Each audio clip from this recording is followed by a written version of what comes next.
नमस्कार दोस्तों, आइए जानते हैं देश दुनिया की 50 बड़ी खबरों को केवल 20 मिनट में। साथ ही महिलाओं को कब से मिलेंगे 2 लाख रुपए और मजदूरों के खाते में कब से आएंगे 5,000 रुपए और साथ ही महिलाओं को कब से मिलेंगे फ्री में गैस सिलेंडर। आइए आज के इस वीडियो में सब कुछ जानते हैं। नीतीश कुमार ने चुनाव से पहले वादा किया था कि वह चुनाव जीतने के बाद बिहार की सभी महिलाओं के खाते में 2 लाख रुपए बिजनेस करने के लिए दिया जाएगा। अब नीतीश कुमार चुनाव जीत चुका है। वह 20 नवंबर को शपथ ग्रहण लेने के बाद सभी महिलाओं के खाते में 2 लाख रुपए बारीकी से बिजनेस करने के लिए भेज दिया जाएगा ताकि वह अपनी आर्थिक स्थिति सुधर सके। 20 नवंबर को नीतीश कुमार 10वीं बार बिहार के मुख्यमंत्री पद की शपथ लेने जा रहे हैं। आज मौजूदा कैबिनेट भंग हो जाएगा।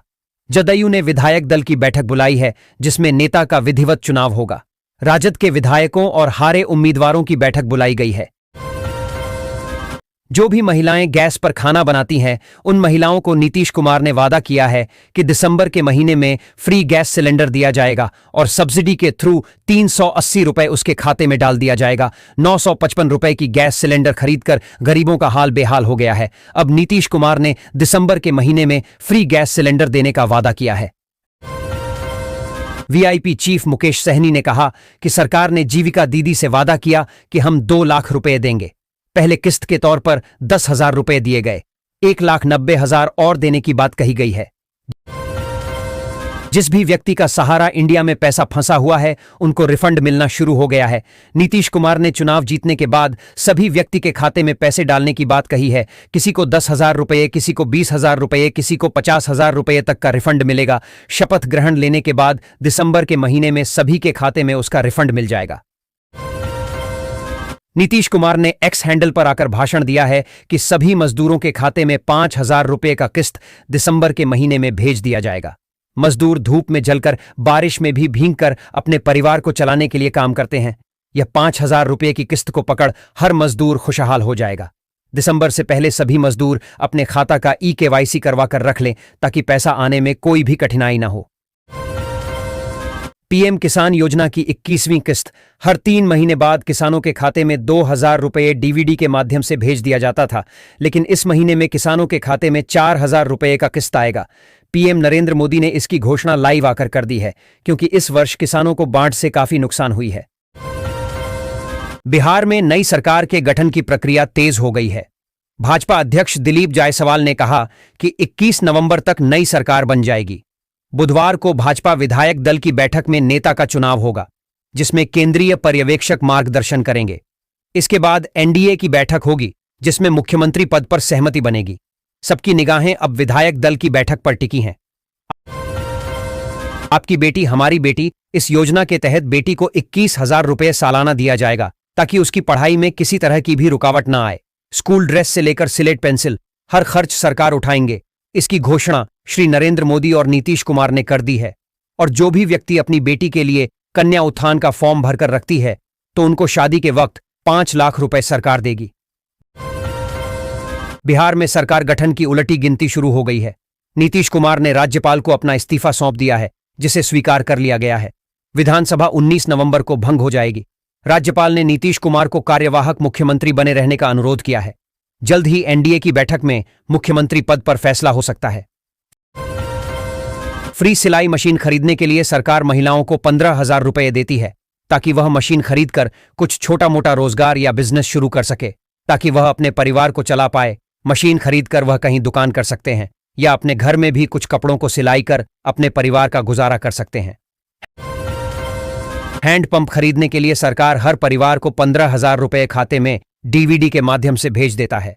यह फॉर्म भरकर आप 15,000 रुपए प्राप्त कर कहीं हैंडपंप गरबा सकते हैं और शुद्ध जल पी सकते हैं। यह योजना हर एक परिवार को दिया जाता है। इस योजना का लाभ अवश्य उठाएं और स्वच्छ जल पीकर स्वस्थ रहें। पीएम आवास योजना। इस योजना के तहत घर बनाने के लिए 1,20,000 रुपए दिया जाता है ताकि वह अपने कच्चे मकान को तोड़कर पक्के मकान बनवा सके। कच्चे मकान में रहने में बारिश के दिन में गरीबों को बहुत कठिनाई होती है। इसी को सोते हुए प्रधानमंत्री नरेंद्र मोदी ने वादा किया है कि हमारे भारत में एक भी घर कच्चा ना हो, सभी का घर पक्का हो। सरकार ने महिलाओं को रोजगार देने के लिए बीमा सखी योजना लाई है, जो गांव में रहने वाली सभी महिलाओं को लिए बड़ी खबर है। अब उन्हें घर बैठे ही रोजगार का अवसर मिलेगा। हर महीने 7,000 रुपए कमाने का मौका मिलेगा। बीमा सखी योजना के तहत ग्रामीण महिलाओं को ट्रेनिंग दी जाती है और उन्हें LIC एजेंट के रूप में नौकरी दी जाती है और वेतन 7,000 रुपए महीना दिया जाता है। सरकार ने चुनाव जीतने से पहले वादा किया था कि चुनाव जीतने के बाद पेंशन को बढ़ाकर 3,000 रुपए महीना किया जाएगा। अब चुनाव जीत चुका है। अगले महीने से पेंशन की राशि 1,100 रुपए से बढ़कर 3,000 रुपए महीना कर दिया जाएगा, ताकि बुजुर्गों को किसी भी प्रकार की कोई भी कठिनाई ना आए। राजद में सबसे बड़ी टूट 2014 में हुई थी। 14 फरवरी 2014 को राजद के 13 विधायकों ने पाला बदल लिया। इन 13 विधायकों को विस अध्यक्ष ने अलग समूह का दर्जा दे दिया। सभी विधायक जदयू के साथ चले गए थे। मुख्यमंत्री मातृवंदना योजना के तहत सभी गर्भवती महिलाओं को 21,000 रुपये दिया जाता है। मातृवंदना योजना का फॉर्म भरकर आप 21,000 रुपये पा सकते हैं। इस योजना की फॉर्म भरने के लिए आपको हॉस्पिटल की कुछ डॉक्यूमेंट की जरूरत पड़ेगी। यह डॉक्यूमेंट को आप अपने गांव के मेंबर या मुखिया के हाथों में दे दें, वह ले जाकर जमा कर देंगे। कुछ दिनों बाद आपके खाते में पैसा आ जाएगा। रोहतास जिले में औद्योगिक कॉरिडोर का निर्माण हो रहा है, जिससे रोजगार बढ़ने की उम्मीद है। उद्योग विभाग डेहरी और डालमिया नगर में औद्योगिक क्षेत्र विकसित करने के लिए सक्रिय है। सरकार ने भूमि अधिग्रहण के लिए बड़ी राशि स्वीकृत की है। इस पहल से जिले में रोजगार के नए अवसर पैदा होंगे और व्यापारिक गतिविधियों में वृद्धि होगी। नीतीश कुमार की सरकार में उप मुख्यमंत्री 2 होंगे या 3, ये चर्चा चल रही है। सम्राट चौधरी तो सेठ लगते हैं, लेकिन एक डिप्टी सीएम राजपूत बन सकता है। तीसरा बना तो चिराग पासवान की लोजपा से कोई होगा। सरकार ने हाल ही में पेट्रोल और डीजल की कीमतों में 7 रुपए की कटौती की गई। इससे कार और बाइक चलाने वाले व्यक्ति के भीतर खुशी की उमंग भरी हुई। खासकर यह लाभ उन लोगों को हुआ है जो रोज पेट्रोल और डीजल का इस्तेमाल करते हैं। पेट्रोल और डीजल की कमी से जनता बहुत खुश है। EPFO पेंशन कर्मचारी भविष्य निधि संगठन और कर्मचारी पेंशन योजना के सदस्यों के लिए एक बड़ी खुशखबरी है। सरकार अनिवार्य सदस्यता की वेतन सीमा को बढ़ाने पर गंभीरता से विचार कर रही है, जिससे करोड़ों कर्मचारियों को सामाजिक सुरक्षा का लाभ मिल सकेगा। वर्तमान में केवल 15,000 रुपये तक का मूल वेतन पाने वाले कर्मचारियों को ही EPFO की अनिवार्य सदस्यता के दायरे में रखा जाता है। अब इसे बढ़ाकर सीधे 25,000 रुपये किए जाने का विचार है। किशनगंज जिले में, जहां मुस्लिम आबादी अधिक है, 20 साल बाद एक हिंदू उम्मीदवार ने विधानसभा सीट जीती है। 2005 के बाद इस बार 4 में से 1 सीट पर हिंदू समुदाय के गोपाल कुमार अग्रवाल ने जीत हासिल की है। अन्य 3 सीटों पर मुस्लिम समुदाय के सदस्य विधायक बने हैं। भागलपुर में साइबर अपराधी स्मार्ट बिजली मीटर अपडेट के नाम पर लोगों को ठग रहे हैं। वे ग्राहकों को कॉल करके अधिक बिल आने की बात कहते हैं और ऑनलाइन ठीक करने का झांसा देते हैं। 25 से 50 रुपए का भुगतान करने पर खाते से पैसे निकाल लेते हैं। भागलपुर में कई लोग इस ठगी का शिकार हुए हैं। पुलिस जागरूकता अभियान चला रही है, फिर भी लोग ठगे जा रहे हैं। भागलपुर में पिछले 3 दिनों से तापमान, नमी और हवा में कोई खास बदलाव नहीं होने से मौसम स्थिर बना हुआ है।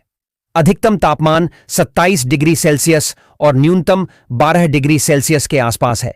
हवा की गति कम होने से ठंड में कोई विशेष वृद्धि नहीं हो रही है, लेकिन नवंबर के अंत तक तापमान में गिरावट की संभावना है।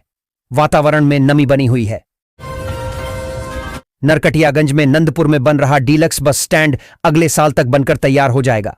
3 करोड़ 87 लाख रुपए की लागत से बन रहे इस बस स्टैंड में यात्रियों के लिए सभी आधुनिक सुविधाएं उपलब्ध होंगी।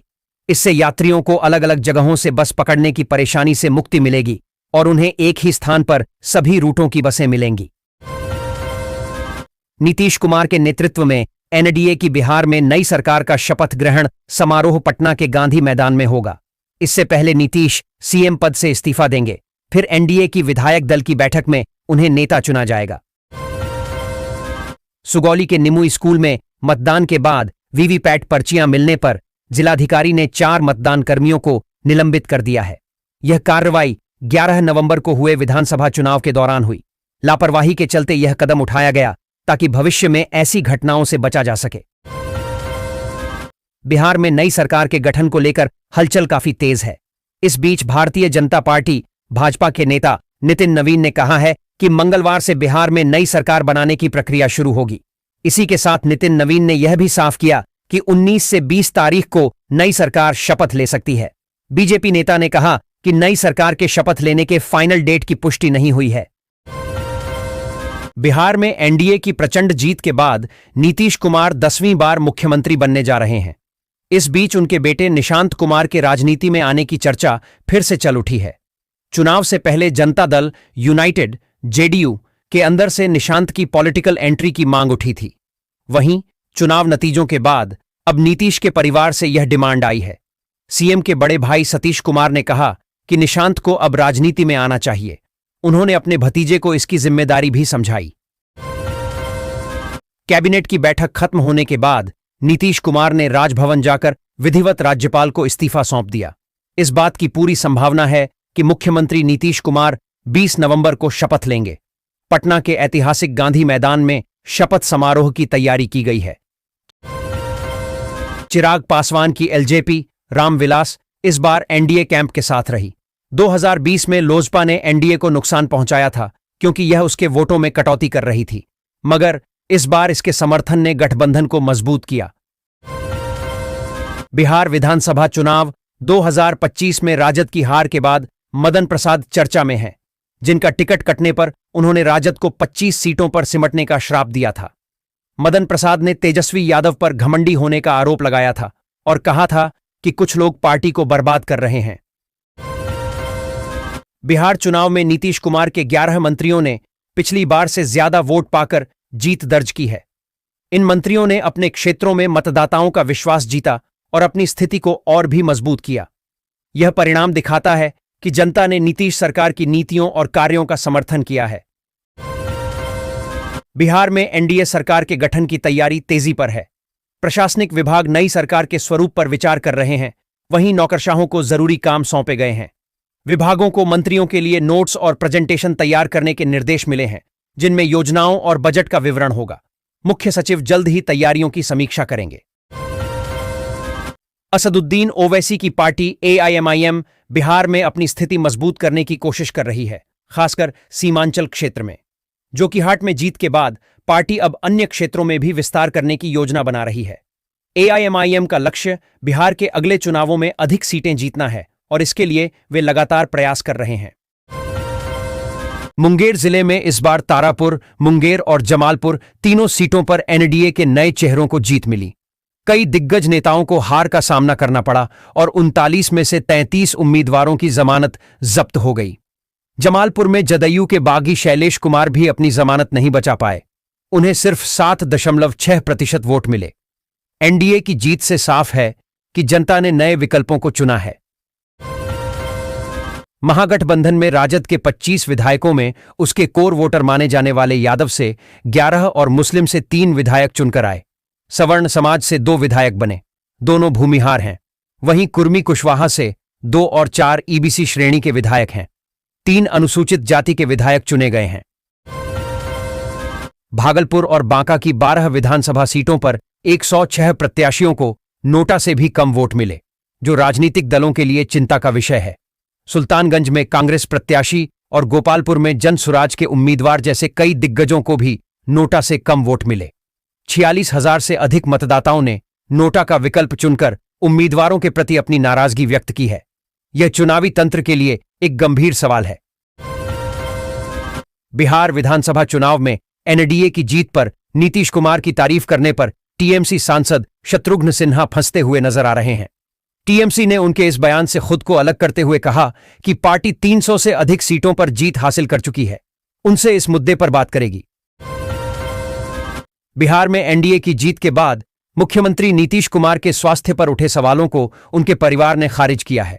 उनके भाई सतीश कुमार ने कहा कि नीतीश कुमार रोजाना 10 बैठकें करते हैं। बेटे निशांत कुमार ने मतदाताओं को धन्यवाद दिया और इस जीत को उनके पिता की 20 साल की मेहनत का फल बताया। परिवार ने नीतीश कुमार के भविष्य में भी सक्रिय रहने का संकेत दिया है। बिहार विधानसभा चुनाव नतीजों में अधिकांश सीटों पर नतीजे आ गए हैं। कई सीटें ऐसी हैं जहां जीत हार का अंतर 500 से कम है। कुछ सीटों पर तो मार्जिन 100 से भी नीचे रहा है। जाने किस सीट पर हार जीत का अंतर रहा सबसे कम। बिहार विधानसभा चुनाव में करारी हार के बाद लालू यादव के परिवार में तनाव बना हुआ है। रोहिणी आचार्य ने परिवार और पार्टी का त्याग करने का ऐलान किया है। ऐसे में सभी की निगाहें उनके पति समरेश सिंह की तरफ हो गई हैं।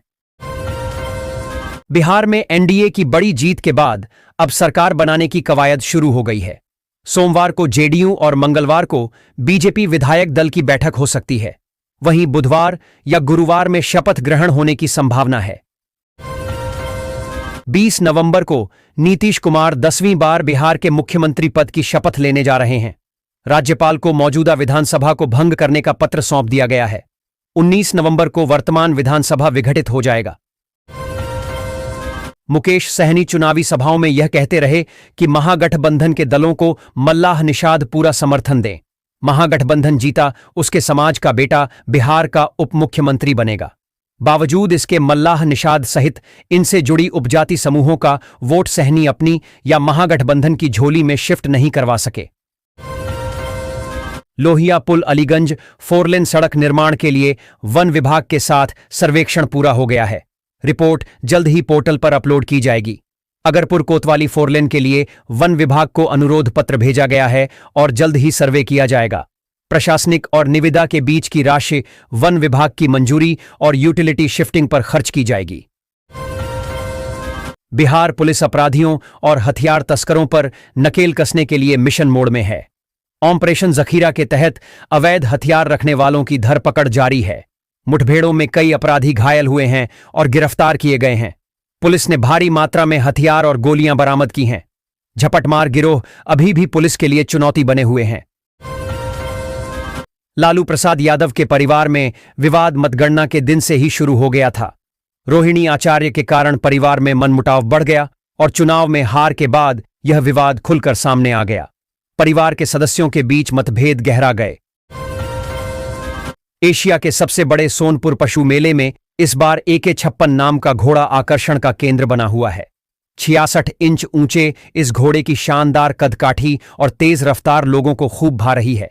AK-56 की डाइट में बाजरा, चना और सूखे मेवे शामिल हैं। साथ ही यह रोजाना 5 लीटर दूध भी पीता है। इसकी देखभाल एक परिवार के सदस्य की तरह की जाती है। बिहार चुनाव से पहले विपक्ष ने यात्राओं से समर्थन जुटाने की कोशिश की, पर सफलता नहीं मिली। राहुल, तेजस्वी और प्रशांत किशोर की यात्राएं अपेक्षित परिणाम नहीं दे पाईं। विश्लेषकों के अनुसार संगठनात्मक कमी और रणनीतिक निरंतरता का अभाव रहा। भाजपा ने बेहतर संगठन और रणनीति के साथ चुनाव जीता। बिहार में 10वीं बार मुख्यमंत्री बनने जा रहे नीतीश कुमार की नई सरकार का गठन 10 चरणों में होगा। 3 स्टेप पूरे हो चुके हैं। बिहार में यह एनडीए की 8वीं सरकार होगी, जिसमें एक बार जीतन राम मांझी भी सीएम रहे। पिछले विधानसभा चुनाव में शाहपुर सीट पर भाजपा और राजद प्रत्याशियों के बीच मुकाबला दिलचस्प रहा। दोनों ने अपने अपने गांवों में अच्छा प्रदर्शन किया। नगर क्षेत्रों में भाजपा को अधिक समर्थन मिला, खासकर बिहिया और शाहपुर में। लालू डेरा और मुस्लिम बहुल गांवों में राहुल तिवारी को बम्पर वोट मिले। इस चुनाव में जातीय समीकरणों और वोट बैंक का महत्वपूर्ण योगदान रहा। औरंगाबाद जिले से इस बार 4 नए चेहरे पहली बार विधानसभा पहुंचे हैं। इन विधायकों में नवीन कुमार, अभय कुमार सिन्हा, दिलीप कुमार सिंह और राजेश कुमार शामिल हैं। नवीन कुमार कुटुंबा से, अभय कुमार सिन्हा औरंगाबाद से, दिलीप कुमार सिंह रफीगंज से और राजेश कुमार गोह विधानसभा क्षेत्र से विजयी हुए हैं। ओबरा के नए विधायक डॉ प्रकाश चंद्र ने पंचायत समिति सदस्य के रूप में राजनीतिक जीवन शुरू किया। 2004 में पहली बार चुनाव जीतकर सदस्य बने। अनुकूल परिस्थिति होने पर भी उन्होंने प्रमुख का पद ठुकरा दिया था।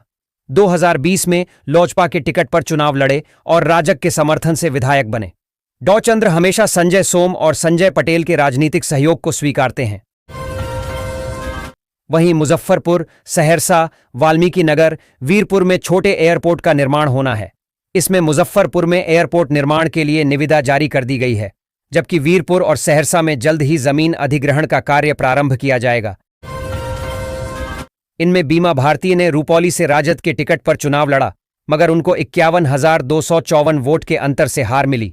इसी तरह डॉ संजीव कुमार ने भी राजद से परबत्ता का चुनाव लड़ा, पर लोजपा उम्मीदवार से वे 34,000 से अधिक वोटों से हारे।